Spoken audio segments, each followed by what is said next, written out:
ফোনটা করি। কর দেখ। হ্যাঁ বল। কোথায়? আমি একটু সিনেমা দেখতে বেরোবো।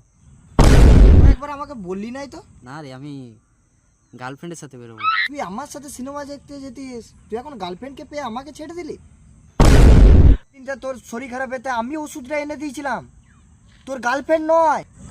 যেদিন তোর টাকার দরকার ছিল সেদিন আমি টাকা এনে দিয়েছিলাম রে, তোর গার্লফ্রেন্ড নয়। তোর বিড়ির দরকার ছিল সেদিন তোকে আমি বিড়ি এনে দিয়েছি রে।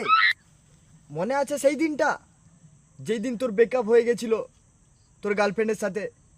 সেদিন আমি এনে মদ খাইছিলাম রে তোকে। আমার জায়গায় তুই থাকলে কি করতিস রে? গার্লফ্রেন্ড গুলি মেরেছে, ওইটা তোকে আমি নিয়ে যেতাম রে। ঘন্টা করতিস। তাহলে যারা গার্লফ্রেন্ড পটাতে পারে না, তারা এরকমই বড় বড় ডায়লগ মারে। রাখ।